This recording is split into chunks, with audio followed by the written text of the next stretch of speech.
नमस्ते एभ्रिवान, तपाईहरुलाई फेरि पनि स्वागत छ मेरो नयाँ भिडियोमा।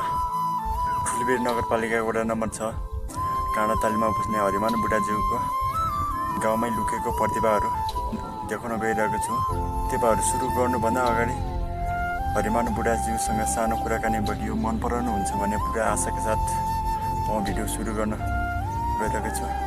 तपाईहरुले लाइक, कमेन्ट, शेयर र सब्स्क्राइब गरी माया देखाइदिनु होला। तपाईहरुको साथ सपोर्टले गर्दा योभन्दा धेरै राम्रो अरू भिडियोहरू ल्याउन पाऊँ भन्ने आशाका साथ म भिडियो सुरु गर्न चाहन्छु। नमस्कार, ठुलोबेरी नगरपालिका वार्ड नम्बर 6 बस्ने हरिमान बुढा। अनि तपाईँले अब यो गीत गाउन थाले कति भयो? मैले थालेको लगभग बाल्यकाल उमेरदेखि हो। सानो अवस्था लगभग त्यस्तै भनौँ 11-12 वर्षको उमेरमा मैले गाउन थालेको। सबैभन्दा पहिले मैले सोचेको आफ्नो बाबा टुरु भएर भन्ने गाना गाइरहेको थिएँ। हजुर, ती बिचबिचमा अरू गाना पनि गाइरहेको थिएँ। तर अहिले आफ्नै मन्तव्यले त्यही आफ्नै बारेमा गीत गाइरहन्थेँ। पहिलेदेखि सानै उमेरमा जताततै गाइरहन्थेँ मैले।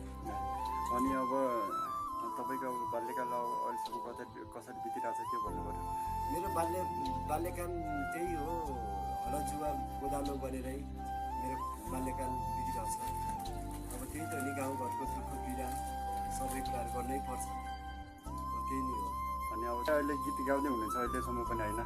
अझै पनि गाउँदैछु एक दुईवटा। अहिले तपाईँ अरू के गर्दै हुनुहुन्छ त? अहिले यहीँ जुफामा बस्ने, खाने, कहिले घरतिर जाने, अनि यो टिकटक बनाउने, तपाईँ गीत गाउने, त्यही भयो। तपाईँले दर्शकले के भन्न चाहनुहुन्छ यसमा एक दुईवटा शब्द जाऊ? दर्शकलाई अब मेरो त्यो बाल्यकालको गीतहरू पनि मैले गाइरहेको थिएँ, त्यो पनि सर्च गरेर हेरिदिनु होला, लाइक गरेर कमेन्ट गरिदिनु होला। आजको भिडियो यति नै। हरिमान बुढाज्यूको गाउँमै लुकेको प्रतिभा तपाईँहरूले हेर्न चाहनुहुन्छ भने कमेन्ट गरिदिनु होला।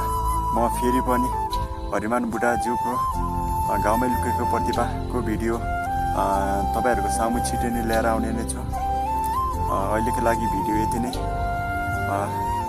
यदि तपाईँहरूलाई छिटै नै चाहिन्छ हरिमान बुढाज्यूको गाउँमै लुकेको प्रतिभाको भिडियो भने तपाईँहरूले जरुर एकचोटि कमेन्ट गर्न सक्नुहुन्छ र माया गरिदिनुहुन्छ भन्ने पुरा आशाका साथ म अहिले बिदा हुन चाहन्छु। नमस्ते, जय नेपाल।